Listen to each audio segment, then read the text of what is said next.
Hi, today I want to talk about recording electric guitars using more than one amplifier at the same time.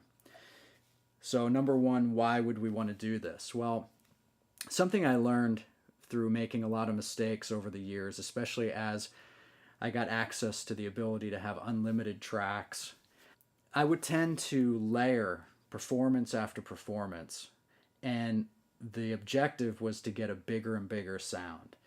And I found that the opposite became true. And I would get these riffs that were really distinct, punchy sounding. And the more I layered, they achieved more of a chorusing wall of sound effect. And if that's what you're going for, then that's fine. But when you're going for a more distinct sound, less really is more. So an example could be a solo vocalist. And if you hear them singing a cappella, you'll hear all of their inflections, all of the imperfections, like if they have pitch problems, everything will stick out. But if you bring in 5 or 6 vocalists to sing in unison, you're going to get more of a smoothed out performance regarding pitch and so forth, but you're going to lose a lot of the, intricate sounds of the voice. And the same holds true when you're recording instruments. So I started thinking, maybe I need to stop recording more and more performances and instead increase the number of sources that are coming off of that one performance. So there's a couple ways you could do that. You could use more than one microphone on an amp, or in this case, we're going to talk about using more than one amp. I'm talking about achieving a mono guitar tone and using 2 different sounding amps that complement each other. So what I normally do is I start with trying to figure out obviously what tone I want and then getting that from my main amp. Once I get that main sound, then I'll really identify what that sound is. Like, is it just all mid-range? Is it a scooped out sound? And then I'll use a secondary amp and try to complement it. So how do we record more than one amp at a time? Well, I use this splitter, and I know that there are several of them, but this is the Radial Bigshot ABY switch, and it's cool because it's an AB switch, so I'm sure you could use it live, although it doesn't have an LED light, so you never know what amp you're on, whether you're on A or B, which could be a problem live. But it has, the cool thing, it has this both switch, and that obviously turns on both A and B. It has a ground lift, and also it has a phase polarity inversion switch in case your amps are out of phase with each other. But that's independent to your microphones being out of phase. And at the end of the video, I do touch on phase a little bit. Okay, so let's jump into the DAW and I'll show you some of these examples. And this is more of a kind of a heavy rock, maybe more of an Alice in Chains type of sound. The top one is a Vox amp. It's a 4-watt Vox amp run through an orange cabinet with a 12-inch speaker. And on this particular track, I had a fuzz pedal in the chain. And I was going for that compressed, distorted sound. The other amp is a Marshall amp, and it's not a great Marshall amp. It's just a combo amp with a 10-inch speaker that, frankly, I don't really like recording it much on its own. But for applications like this, it adds something. So let's take a listen to the Vox amp alone.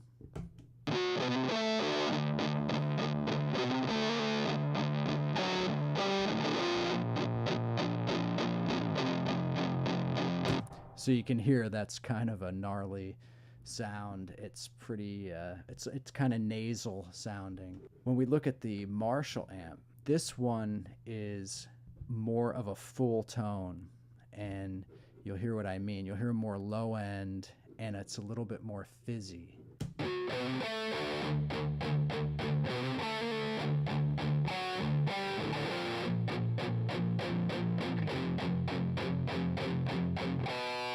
So for me, I was going for that Vox tone. I wanted that to be the main sound. That's what I started with when I mixed the two of these amps together.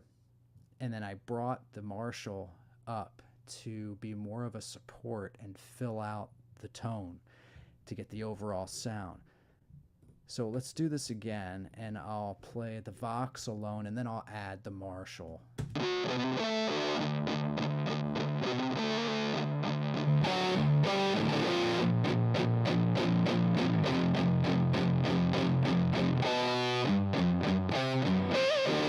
Okay, so you can hear how that sound really gets filled out. So if we put it in context of the mix, and this is the other performance here, pan to the left, and these guys are pan to the right. Here we go.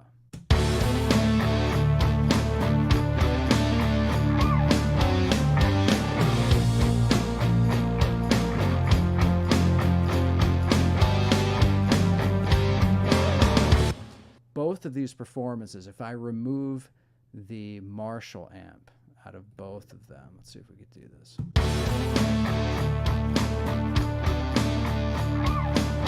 You can hear how that just sounds really thin. If we start it again muted and then I add them,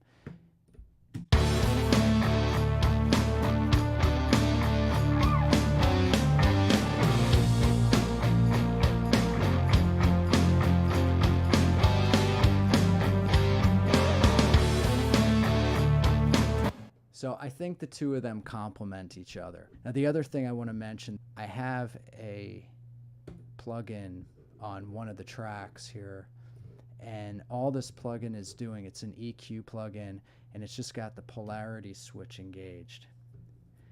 Because without it, the first thing that you can look for, if you're not sure if you have a phase problem, is listen to the bass. I will disengage the polarity switch here and listen to the bass. It'll be missing until I engage that switch.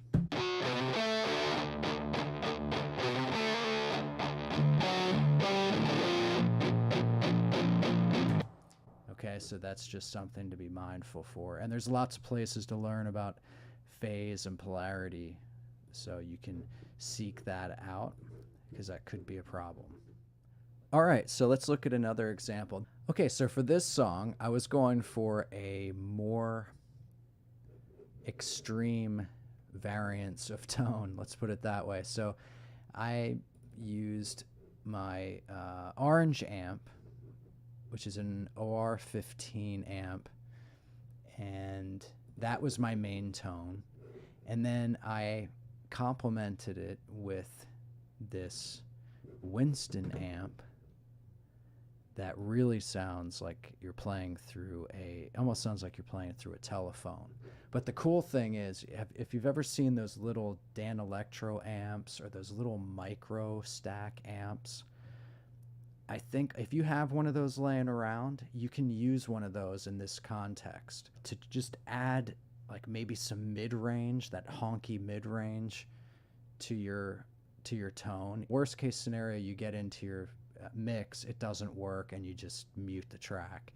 But I really encourage you to try this. So anyway, this song is a completely different style, and the guitar on the left is not double tracked left and right, it's just on the left, and there's a completely different track on the right. So let's play it in context of the mix.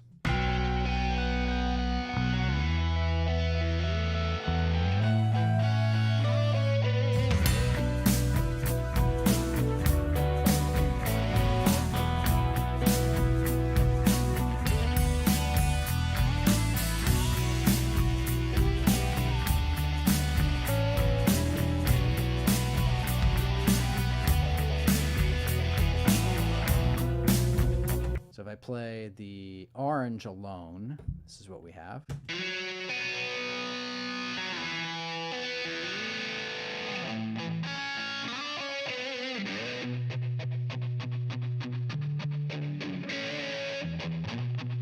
And then let's play the Winston alone. You can hear how this sounds.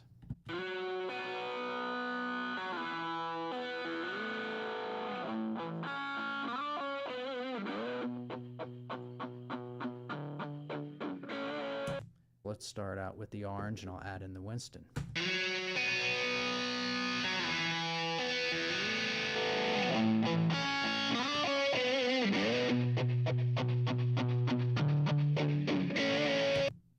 All right, so let's listen to it in context of the mix. I will turn on these sends so we have all the happiness. If I just play the orange amp, you'll hear that it loses something in the mid-range.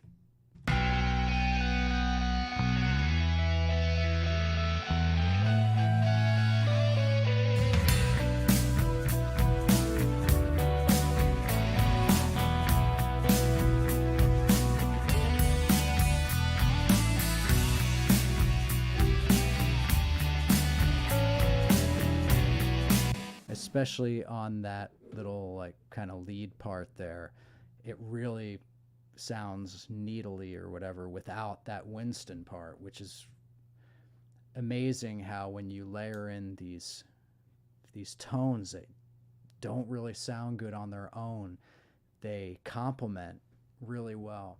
So again, I hope you got something out of this video, and I hope that you are encouraged to try using whatever gear you have. You know, if you don't have that radial splitter or another splitter, perhaps you have a stereo delay pedal and you can run out of another stereo output, record that. You may have to do some track aligning, but it may very well be worth it. You might be able to get a sound that when you listen to it, it kind of makes you feel good, especially recording the stuff at home, to get a more complex sound, something that you can't get out of just one amp.